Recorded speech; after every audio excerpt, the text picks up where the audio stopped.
বাবা ও ছেলের মৃত্যুতে শোকের ছায়া এলাকায়।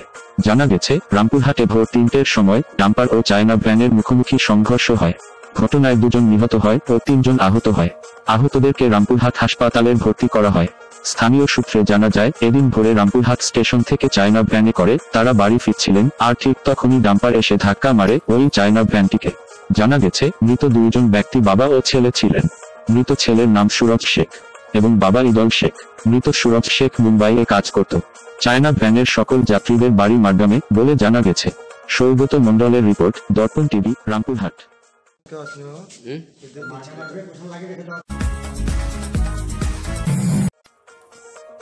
অনুব্রত মণ্ডলের নির্দেশে খোল করতাল নিয়ে পদযাত্রা জেলা জুড়ে। বোলপুরের ডাকবাংলো মাঠে তৃণমূলের বীরভূম জেলা সভাপতি অনুব্রত মণ্ডল 4000 খোল ও 8000 খঞ্জনি বিতরণ করেছিলেন। তিনি বলেছিলেন, বর্ধমানের 5টি ব্লকে এবং বীরভূমে একসঙ্গে খোল করতাল নিয়ে মিছিল বেরোবে, কারণ বীরভূমকে শুদ্ধ করতে হবে। তার সেই নির্দেশ অনুযায়ী শুক্রবার খোল করতাল নিয়ে তৃণমূলের মিছিল হল জেলা জুড়ে। রাজনগর ব্লক তৃণমূলের চেয়ারপারসন সুকুমার সাধুর নেতৃত্বে রাজনগরে এই মিছিল হয়। সুকুমার সাধু জানান, 19-এ বিজেপিকে ফিনিশ করার লক্ষ্যে জেলা সভাপতি অনুব্রত মণ্ডলের নির্দেশে এই মিছিল করা হয়েছে।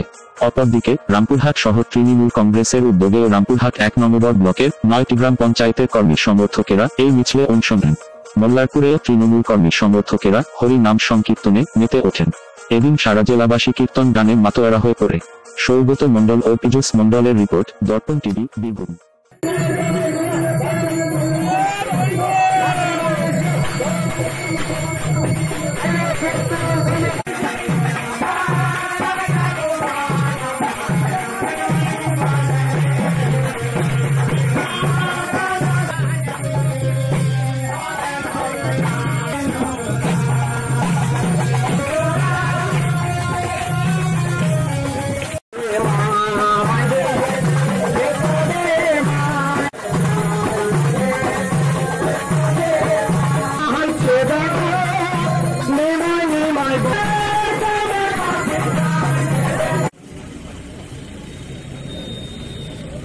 আজকে কর্মসূচি এটাই ছিল আমাদের বীরভূম জেলার লৌহমানব জেলার তৃণমূল কংগ্রেসের সভাপতি অনুব্রত মণ্ডল ডাক দিয়েছেন যে 2019-এ বিজেপি ফিনিশ। আজকে যে 5টা রাজ্যে বিজেপি তথা রাবণ বধ হয়েছে, সেই রাবণ বধের শোভাযাত্রা তথা শ্মশান যাত্রা আমরা আজ করলাম এবং তার সাথে সাথে শুদ্ধিকরণও করলাম। এই উদ্দেশ্যেই আজকে আমাদের হরিনাম সংকীর্তনের মাধ্যমেই এই শ্মশান যাত্রা শেষ করলাম। আমার আগামী 19-এ বিজেপি ফিনিশ তার ডাক দেওয়া হলো।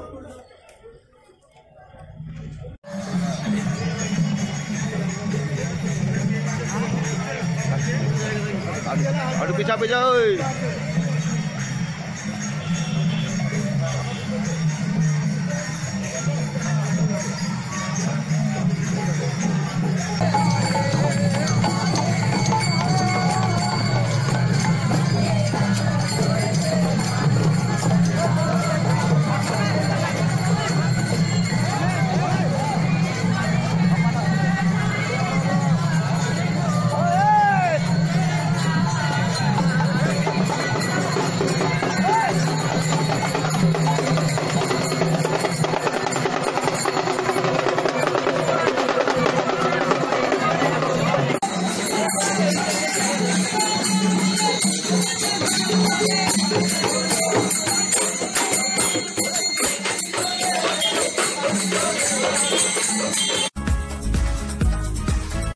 ভারত পাবলিক স্কুল, বাংলা ইংরাজি মাধ্যম, রাজনগর, ডাকবাংলো, বীরভূম। ভর্তি চলিতেছে। অঙ্কুর হইতে 2য় শ্রেণী পর্যন্ত। ভর্তির জন্য যোগাযোগ করুন এই নাম্বারে 8972667303 9735834150 8145405540 9064278535।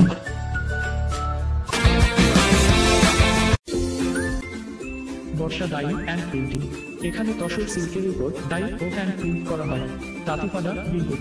যোগাযোগ 7407119937 ও 8159977875।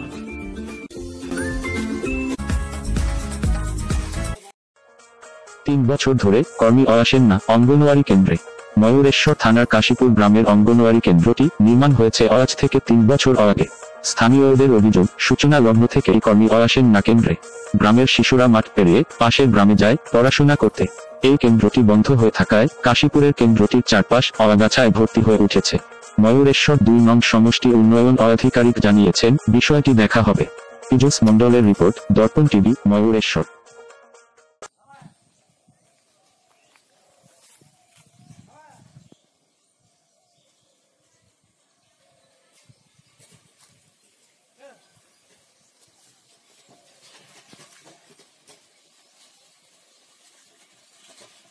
আপনাদের এই কেন্দ্রটি কতদিন থেকে বন্ধ আছে? 3 বছর ধরে বন্ধ আছে। 3 বছর ধরে। তাহলে আপনাদের গ্রামের শিশুরা কোনো গ্রামে পড়তে যায় না গ্রামেই থাকে? গ্রামেই থাকে, ছোট বাচ্চা, ওরা তো যেতে পারবে না।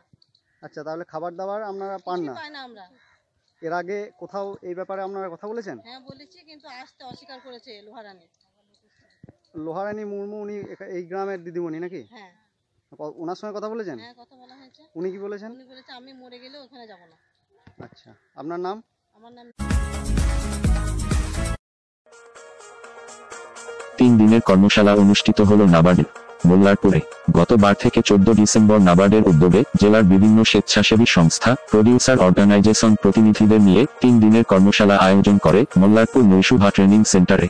স্বনির্ভর গোষ্ঠী, চাষী গোষ্ঠী, ফেডারেশন গঠন, তাদের ভূমিকা ডিজাইন, পরিচালন ক্ষমতা, দক্ষতা বৃদ্ধি ইত্যাদি কাজগুলি কিভাবে সহজে করা যেতে পারে তা আলোচনার মাধ্যমে শেয়ার করা হয়।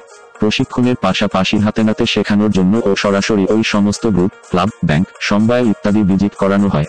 উপস্থিত ছিলেন নাবার্ডের জেলা অধিকর্তা তথা ডিএম সুমত্ত ঘোষ, সৃজনী কর্ণধার, পূর্ণেন্দু গড়াই, নৈশুভার কর্ণধার, সাধন সিংহ, সজল সরকার, রেখা রানী মণ্ডল।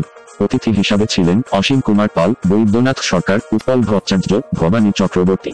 শেখ রিয়াজউদ্দিনের রিপোর্ট, দর্পণ টিভি। এখন গ্রুপগুলোতে হচ্ছে কি, যেটা আমার আমার কিছু কিছু দেখা আছে, সব গ্রুপ নয়, সব গ্রুপ যে খারাপ বলবো তা নয়, কিছু গ্রুপ দেখা আছে যে মুহূর্তে ওদেরকে 4 মাস বা 6 মাস পর গ্রেডিং করলো, গ্রেডিং আচ্ছা প্রত্যেকটা ইনস্টিটিউশন আছে না নেই?